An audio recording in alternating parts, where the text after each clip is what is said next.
Haleluya. Selamat datang di ibadah hari Rabu.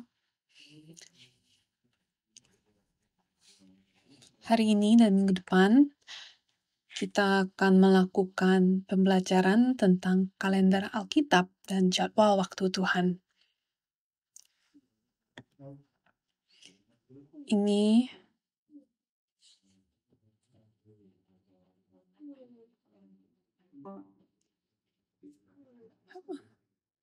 Ini diambil dari beberapa pembelajaran oleh pendeta senior dan juga beberapa pembelajaran dari gereja pusat di Korea. Dan saya mau kita untuk renungkan tentang waktu Tuhan dan waktu kita. Kita sedang tinggal dalam waktu apa sepanjang dalam sejarah penebusan ini. Coba pikirkan, kita berada di mana di antara waktu kita dan waktu Tuhan? Kita berada di titik mana? Dan ayat bacaan kita hari ini diambil dari Kejadian 1 ayat 14 sampai 19. Mari kita baca bersama-sama Kejadian Kejadian pasal 1 ayat 14 sampai 19. Dikatakan, berfirmanlah Allah, jadilah benda-benda penerang pada cakrawala untuk memisahkan siang dari malam. Biarlah benda-benda penerang itu menjadi tanda yang menunjukkan masa-masa yang tetap dan hari-hari dan tahun-tahun. Dan sebagai penerang pada cakrawala, biarlah benda-benda itu menerangi bumi, dan jadilah demikian. Maka Allah menjadikan kedua benda penerang yang besar itu, yakni yang lebih besar untuk menguasai siang, dan yang lebih kecil untuk menguasai malam, dan menjadikan juga bintang-bintang. Allah menaruh semuanya itu di cakrawala untuk menerangi bumi, dan untuk menguasai siang dan malam, dan untuk memisahkan terang dari gelap.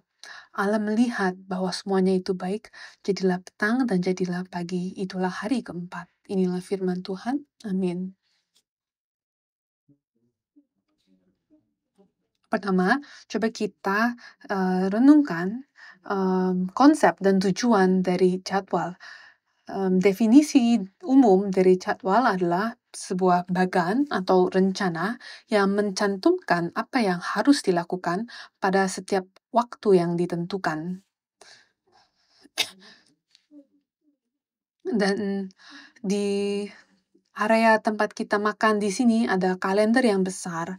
Di situ di mana terlihat segenap acara gereja dari awal tahun hingga akhir tahun. Jadi ketika kita melewati bagan itu di area makan, kita dapat tahu akan ada acara apa aja bulan ini, bulan depan. Jadi seperti itu sebuah fungsi dan seperti itu sebuah jadwal.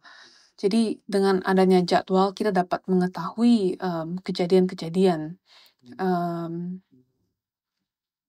Dan penerapan Alkitab dari jadwal adalah Allah telah merencanakan dan memberitakan dan menggenapi sejarah penebusan sesuai dengan waktu yang ditetapkan. Jadi Tuhan telah menetapkan waktu-waktu dan Ia menyimpan waktu-waktu yang telah Ia tentukan. Jadi kita yang adalah anak-anak Tuhan, kita yang dibuat dalam gambar dan rupa Allah, kita pun harus menjaga waktu, sama seperti Tuhan menjaga waktunya. Dan mengapa hal ini penting untuk kita pahami? Karena sebuah jadwal menyikapkan sebelumnya apa yang akan terjadi dan mempersiapkan umat Allah untuk apa yang akan datang. Jadi, dengan kita memahami jadwal Allah, itu akan membuat kita memahami bagaimana kita harus bersiap-siap untuk hal-hal yang akan datang. Jadi, di tengah kebingungan eskatologis, orang-orang kudus Tuhan harus memahami jadwal Allah agar dapat mencapai keselamatan yang sempurna. Lalu, apa itu sebenarnya jadwal Tuhan? Jadi ini sedikit berepetisi karena kita tadi telah membahas definisi jadwal kan, tetapi definisi jadwal Tuhan adalah kehendak atau rencana kekal Tuhan untuk keselamatan umat manusia yang diatur secara kronologis menurut waktu yang telah ditetapkannya. Dan dalam kerangka Alkitabiah, Allah telah mengumumkan waktu-waktu yang telah ditetapkannya dan menggenapinya dalam sejarah. Jadi sejarah yang kita tahu adalah penggenapan dari waktu-waktu yang telah Allah tentukan. Jadi Allah menetapkan waktu dan Ia menggenapinya di dalam sejarah.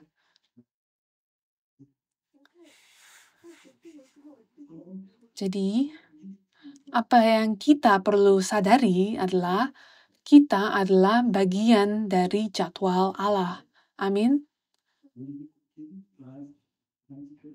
Apakah kalian berada di dalam jadwal Tuhan atau malah di luar jadwal Tuhan?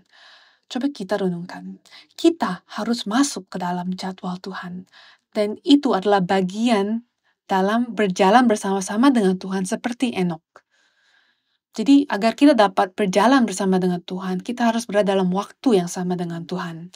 Jadi ketika Tuhan terus berkata, kita kan minggu lalu belajar tentang bait suci dan perjalanan padang gurun, dan kita harus sadar bahwa tujuan Allah memanggil kita yang telah kita pelajari juga di kitab Imamat. Imamat yang dalam bahasa Ibrani adalah Vayikra, yang berarti Allah memanggil. Tuhan berkata ketika Dia memberikan bait suci, Dia berkata bahwa di sana aku akan bertemu dengan kamu. Maka kita akan bertemu dengan Tuhan di situ kan. Dan ketika kita mau bertemu dengan teman kita untuk makan siang atau untuk makan malam, hal pertama yang kita tentukan adalah di mana dan jam berapa kan? Pertemunya di mana, jam berapa, hari apa. Jadi ketika Tuhan juga berkata, aku mau bertemu dengan kamu, Tuhan telah menyiapkan tempat dan waktu. Jadi pertanyaannya adalah, apakah kamu akan di sana ketika Allah menungguimu? Jadi mau kamu muda atau tua, di dalam kehidupan kita ada waktu-waktu yang telah Tuhan tentukan, di mana Tuhan menunggui kita. Jadi saya berdoa dengan sungguh-sungguh agar Anda dan saya, kita berada di sana ketika Tuhan mengharapkan kita untuk hadir di sana. Sebagai contoh, kita memiliki malam pujian.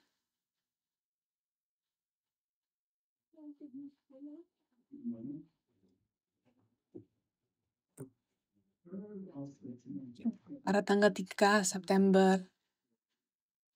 Jadi kalian ingat ya, itu adalah salah satu contoh ya dari waktu yang ditetapkan. Dan itu salah satu acara kita tahun ini, dan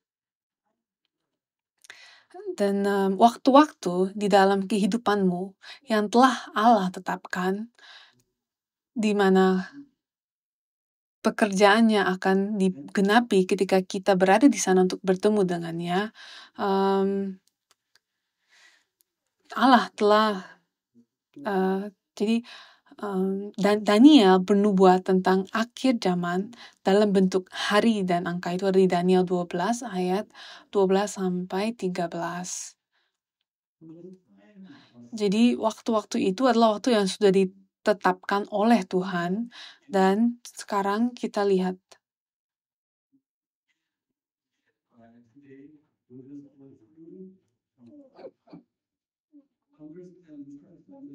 hari ini kita akan coba memahami, jadi fokus pembelajaran kita hari ini adalah memahami satuan waktu yang Tuhan gunakan, satuan-satuan waktu yang Tuhan gunakan. Dan hal pertama yang kita lihat adalah bahwa hari keempat penciptaan dapat dianggap sebagai awal dari kalender Alkitabiah. Karena umat manusia telah jatuh, kita harus memahami waktu-waktu yang telah ditentukan dengan benar. Dan bahkan saat Yesus datang, dikatakan kan, tetapi setelah genap waktunya, maka Allah mengutus anaknya. Itu ada di Galatia 4 ayat 4. Jadi, kita harus kita harus merujuk pada kalender Alkitab untuk dapat mengungkapkan masa penebusan. Jadi, kalau Tuhan mau kita bergegas, kita harus bergegas. Tapi kalau Tuhan mau kita tunggu, karena waktunya belum genap, maka kita harus belajar untuk menunggu. Jadi, hal kedua yang akan kita lihat adalah 5 elemen utama dari 5 satuan utama dari kalender Alkitabiah, yaitu 1 hari, minggu, bulan, tahun, dan musim. Jadi itu kelima satuan ini yang akan kita bahas hari ini. Jadi kita akan melihat setiap satuan ini secara astronomis, kemudian secara etimologis, dan akhirnya secara sejarah penebusan. Nomor 1, hari. Satuan hari dalam bahasa Ibrani adalah Yom, dalam bahasa Ibrani adalah Hemera.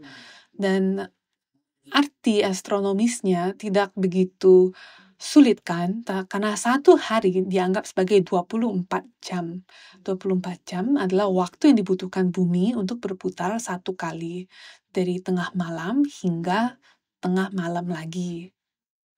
Itu adalah satu hari. Dan secara etimologi, Yom aslinya berarti panas atau kehangatan. Dan ini merujuk kepada cahaya siang. Dan dari itu, maknanya berkembang, diperluas, hingga berarti sepanjang hari. Sama seperti kata day dalam bahasa Inggris. Jadi, day dalam bahasa Inggris merujuk kepada 24 jam, tapi juga berarti hari siang. Dan Yom dapat berarti siang hari dan satu hari atau hari yang penuh. Dan arti Alkitabiahnya dalam Alkitab, hari dimulai pada malam hari dan berakhir pada malam berikutnya. Jadi, dari matahari terbenam sampai matahari terbenam. Seperti itu hari di dalam Perjanjian Lama. Kita lihat itu di dalam Imamat 23 ayat 32 bagian terakhirnya dikatakan, dari matahari terbenam sampai matahari terbenam, kamu harus merayakan Sabatmu. Jadi secara Alkitabiah, satu hari di Perjanjian Lama saat itu, hari dihitung dari saat matahari terbenam sampai matahari terbenam. Dan pertanyaannya adalah, mengapa hari dalam Alkitab dimulai dengan petang? Karena siang dan malam bersama-sama membentuk satu hari penuh, dan cahaya atau matahari merupakan simbol dari Tuhan dan Kristus. Jadi ketika ada cahaya itu menunjuk secara simbolis pada waktu ketika firman menyinarimu. Dan kita lihat di 2 Petrus 1 ayat 19 dikatakan itu firman itu bercahaya seperti pelita kan di dalam kegelapan sampai terbit bintang timur. Jadi jika seseorang menerima firman dengan iman, ia menjadi hari. Itu ada di Yohanes 1 ayat 5. Di Yohanes 1 ayat 5, ini berbicara tentang orang-orang yang menerima Yesus Kristus. Jadi jika kita menerima firman dan menerima Yesus, karena kita telah menerima cahaya untuk menyinari kita, maka kita berada di siang. Dan sebelum itu kita adalah petang, kita adalah malam. Jadi di dalam Kejadian 1 ayat 2, pertama-tama ada kegelapan, lalu Tuhan menciptakan cahaya kan? Dan itulah mengapa ada kegelapan dan keterangan, ada malam lalu pagi, karena itu adalah pemahaman Alkitabiahnya. Dari kegelapan Tuhan menyinarinya, Tuhan memberikan cahaya. Dan implikasi teologis dari konsep siang malam ini atau pagi malam ini adalah pagi adalah waktu bekerja, dan malam adalah waktu untuk tidak bekerja. Jadi apakah kamu berada di siang atau apakah kamu berada di malam? Karena pekerjaan ini adalah pekerjaan Tuhan, kan? Apakah kita berada di siang atau di petang? Siang adalah secara teologis juga waktu di mana kita berjalan tanpa tersandung. Tetapi ketika kegelapan melingkupi kita menjadi tersandung. Kita harus pikirkan apa yang membuat kita dapat ditutupi oleh kegelapan. Kegelapan datang ketika matahari pergi, kan? Ketika cahaya hilang. Dan hal berikut yang harus kita tanyakan adalah apa yang menyebabkan cahaya atau terang untuk pergi dari kehidupan saya. Karena ketika terang pergi dari kehidupan saya, maka saya akan tersandung. Itu menurut Yohanes 11 ayat 9-10. Dan juga siang adalah waktu untuk perilaku kudus. Malam, waktu untuk perbuatan daging. Dan marilah kita berdoa agar siang tidak berhenti dalam kehidupan kita. Inilah mengapa Yesus mengatakan ketika dia berada di bumi ini, selama dia di sini, waktunya selalu siang. Karena dia adalah terang. Jadi ketika Yesus ada di dalam kehidupanmu, maka kamu adalah siang. Amin. Jadi, apakah kamu di dalam siang atau apakah kamu di dalam malam? Apakah kamu siang atau apakah kamu malam? Dan gereja kita sekarang, kita berada di dalam waktu yang mana?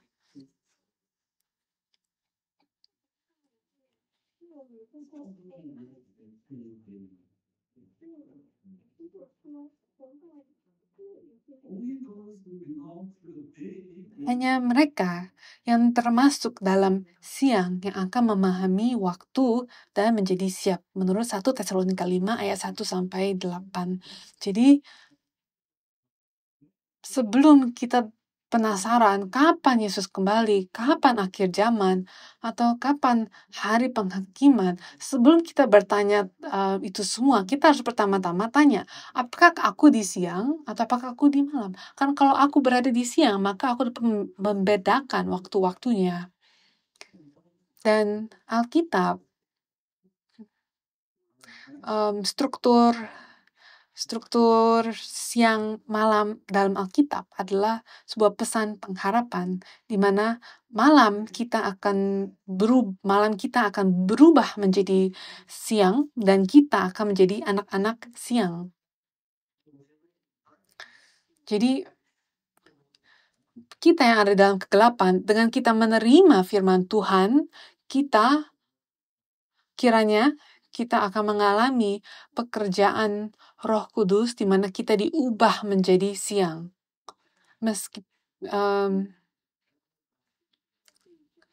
Penyempurnaan terakhir pada hari yang kekal itu,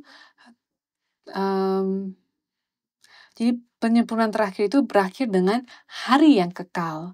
Di Wahyu 21 ayat 25 dikatakan sebab malam tidak akan lagi di sana.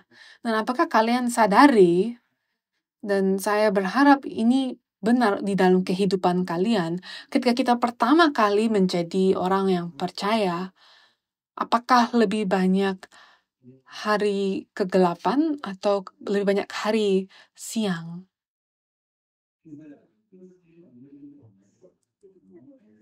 Dan ketika kita menjadi semakin dewasa di dalam iman, apakah waktu kegelapan itu semakin berkurang atau apakah kalian terus berdiam di dalam kegelapan? Coba renungkan ini, durasi mana yang lebih panjang, waktu siang kalian atau waktu malam kalian? Saya berbicara secara rohani ya, bukan secara harfiah. Dulu kita berada di dalam kegelapan total, lalu kita menerima terang, tapi terang itu tidak bertahan dan kita kembali ke dalam kegelapan. Tapi sekarang, kita telah menerima firman selama berapa banyak tahun. Kita telah mengakui bahwa kita percaya Yesus selama berapa lama. Jika waktu siang kita masih sedikit dan waktu kegelapan kita masih lebih banyak, kita harus bertanya kepada diri kita, apakah kita benar-benar meresapi cahaya matahari yang kita terima? Kehidupan kita harus memiliki lebih banyak dan lebih banyak dan lebih banyak lagi durasi dari siang, di mana cahaya itu bersinar supaya kegelapan dapat lenyap. Apa kita mendekati hari seperti itu? Dan mereka yang berada di luar Yerusalem yang baru, mereka akan menderita siang dan malam selamanya di lautan api. Itu ada di Wahyu 20 ayat 10. Itu seperti mereka menerima kasih karunia, lalu kasih karunia itu hilang. Jadi kasih karunia itu dituangkan lalu hilang. Terang dan gelap, gitu terus. Dan kehidupan kita sekarang juga mengulangi itu kan. Dan neraka seperti itu. Dan itulah yang akan dialami oleh orang-orang yang berada di luar Yerusalem yang baru selama-lamanya. Jadi sekarang coba kita pikirkan satuan yang kedua, yaitu minggu. Dalam bahasa Ibrani itulah Sabua, dan dalam bahasa Yunani adalah Sabat. Jadi secara astronomis, satu minggu tidak ada siklus astronomi yang alaminya. Lalu secara etimologis, Sabua berasal dari kata Sheba yang berarti 7. Dan berkaitan dan Sheba yang berarti 7 ini kata Sabua juga berkaitan dengan Sabah yang berarti bersumpah. Dan ini menunjukkan hubungan antara 7, Sheba, dan perjanjian, sumpah, Sabah. Jadi, kata Sabua ini menunjukkan koneksi antara Sheba dan Sabah, antara 7 dan antara perjanjian. Dan dalam bahasa Yunani, kata Sabaton itu dipungut dari bahasa Yunani Sabua itu juga. Dan coba kita lihat arti Alkitabiahnya. Allah menciptakan dalam 6 hari dan beristirahat pada hari yang ke-7. Jadi konsep 1 minggu ada 7 hari dibuat oleh Tuhan. Ini adalah pola penciptaan Tuhan, pola penciptaan Tuhan. Dan angka 7 melambangkan kesempurnaan, kesucian, dan istirahat. Jadi, 1 minggu melambangkan pekerjaan penciptaan Tuhan yang lengkap dan penebusan Allah yang lengkap. Jadi, karya penciptaan menjadi sebuah pola untuk pekerjaan penebusannya. Jadi, Sabat merujuk kepada istirahat sejati setelah selesai bekerja. Dan ini adalah kuncinya.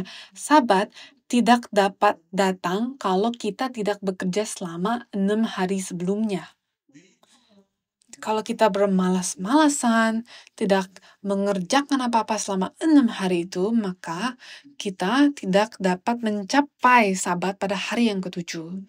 Hanya jika pekerjaan itu selesai di dalam iman dan ketaatan, ketika Tuhan memberikan kepada kita pekerjaan dan ketaatan dan firman, barulah istirahat dapat muncul.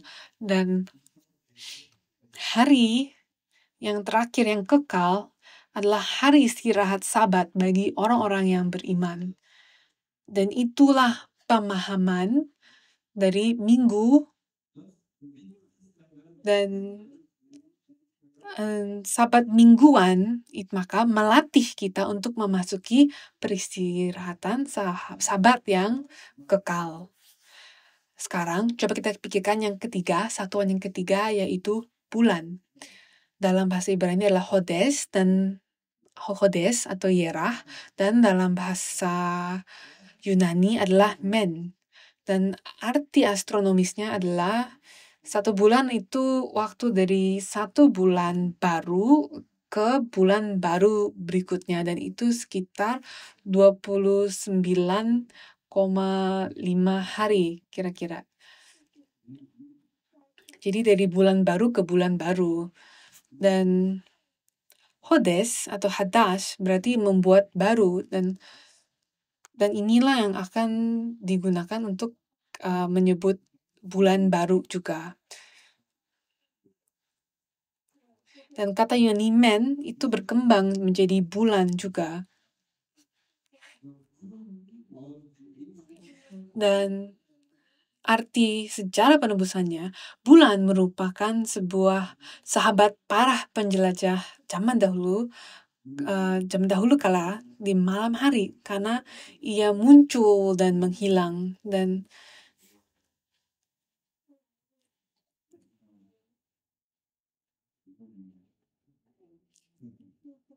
jadi bulan menjadi bulat, terus mengecil seperti ujung kuku, menghilang, dan bersiklus terus.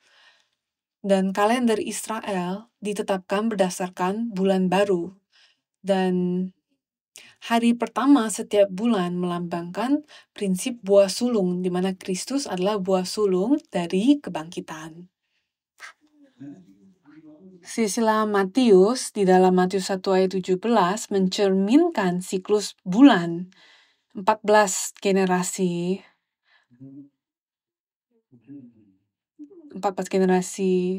itu lalu bulan penuh. Jadi maksudnya dari Abraham sampai Daud itu bulan itu naik. Lalu dari Daud sampai deportasi ke Babel itu merosot. Lalu dari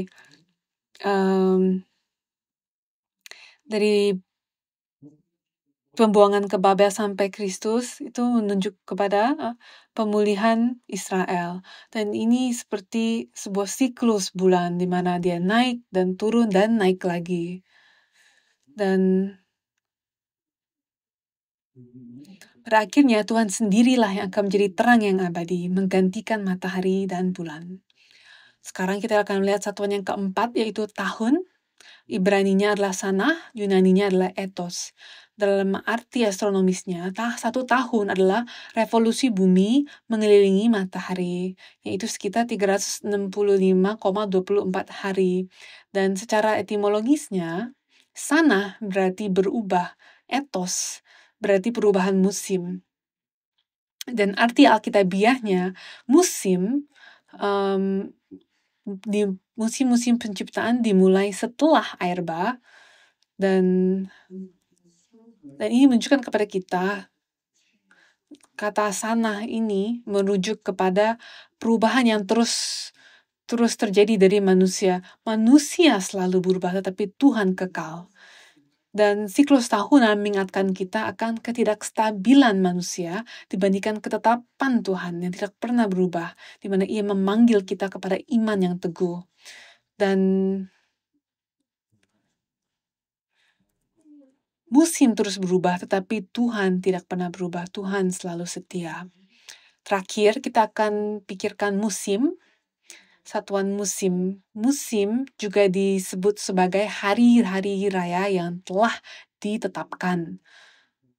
Dan ini sangat penting, karena ayat yang kita baca di Kejadian 1 ayat 14-19 berbicara soal musim-musim ini. Musim ini maksudnya hari-hari raya yang ditunjuk, yaitu Moed dalam bahasa Ibraninya dan Tekufa. Moed atau Tekufa. Kata Moed ini sangat penting. Dan untuk merayakan hari raya dengan benar, Israel harus menyelaraskan kalender matahari dan kalender bulan. Bulan menjadi simbol nasional Israel, sementara matahari secara tipologis menunjuk kepada Mesias. Dan karena tahun bulan itu pendek, maka Israel harus menambahkan 1 bulan tambahan untuk merayakan Paskah pada waktunya. Jadi mereka harus menambahkan bulan ke-12 yang disebut sebagai Adar untuk menyeimbangkan waktunya. Dan kita akan membahas itu lebih dalam lagi ketika buku ke-8 telah terbit ya. Dan hari raya Moedim adalah waktu yang ditetapkan Tuhan.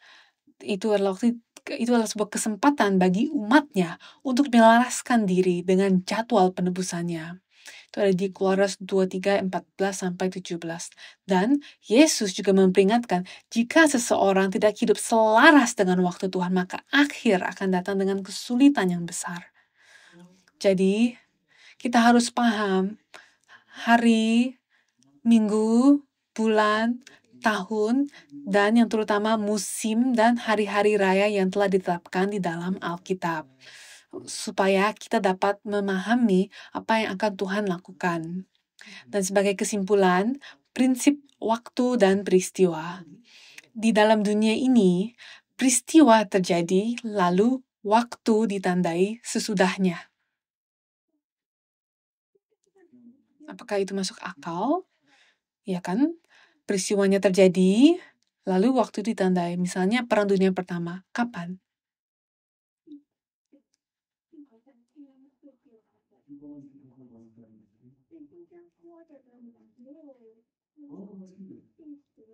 Kapan? Apakah ada yang tahu kapan?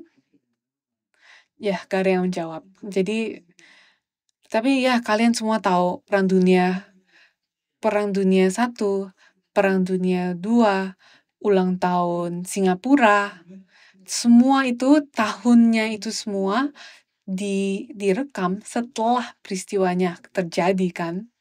Jadi peristiwa yang terjadi dulu, lalu waktunya ditandai, tahunnya direkam. Namun, menurut aturan Tuhan, waktu itu diumumkan terlebih dahulu, kemudian diikuti oleh peristiwanya. Contohnya, hari peringatan memperingati suatu peristiwa, tetapi dalam nubuat, waktu yang ditentukan mendahului penggenapannya. Sebagai contoh, air bah dan perbudakan Israel digenapi dalam waktu yang telah ditentukan, ya kan? Tuhan kasih tahu Nuh tentang air bah, lalu itu terjadi. Tuhan juga kasih tahu Abraham tentang perjanjian sulu bahwa bangsa Israel akan menjadi budak selama 400 tahun, barulah mereka akan keluar. Dan juga Yeremia mendapat visi bahwa setelah 70 tahun barulah Israel akan keluar dari perbudakan Babel. Jadi seperti itu. Tuhan menetapkan waktunya, lalu itu digenapi. Dan di Daniel 9 ayat 24 juga berbicara tentang waktu yang ditetapkan untuk pemulihan dan penyempurnaan penebusan.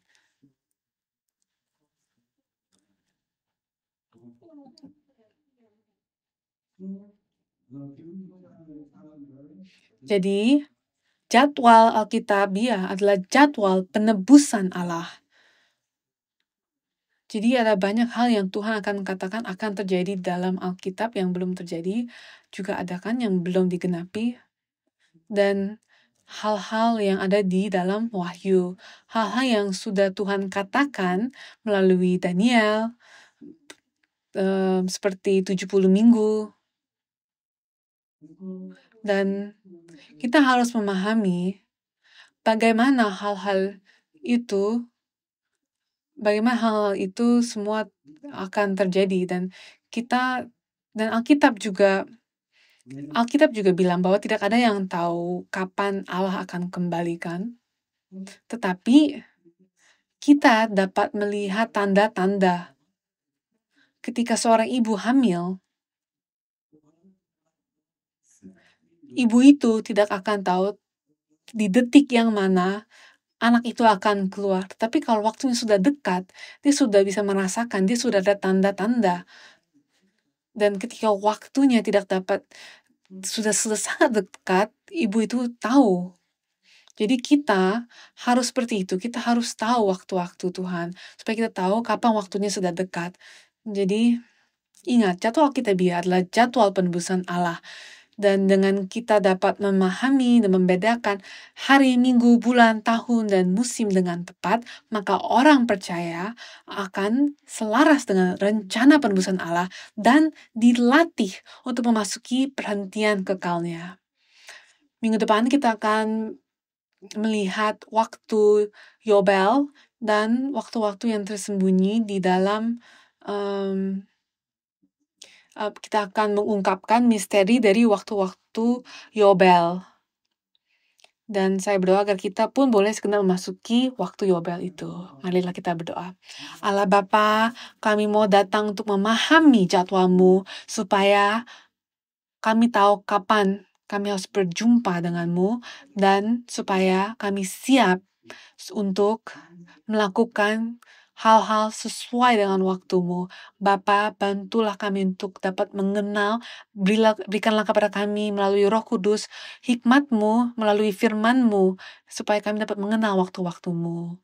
Dan Bapa, kami juga berdoa agar Engkau mau mendengar doa dan seruan hati dari setiap anak-anak-Mu di gereja ini.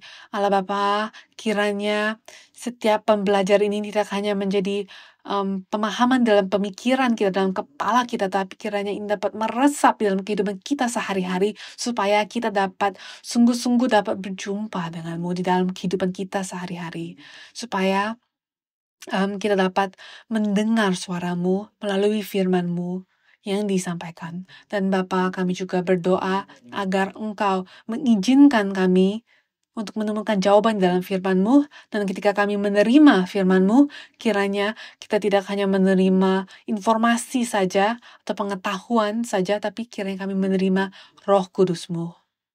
Bapa, kami mau naikkan doa kami dan pujian kami kepadamu melalui waktu ini. Kami berdoa agar melalui waktu ini Engkau mendengar doa kami dan sentuh hati kami dan jawab kami. Dan Bapa, kami juga mau berdoa untuk setiap orang yang kami kasihi, anggota keluarga kami, mereka yang tidak hadir di sini, mereka yang membutuhkan doa kami. Bapa, tolong sentuh mereka. Sentuhlah bagian yang gelap, yang sakit. Pulihkan mereka. Dan kiranya mereka dapat datang kembali kepadamu. Terima kasih untuk kasih karunia-Mu. Dalam nama Tuhan Yesus kami berdoa dan mengucap syukur. Haleluya. Amin.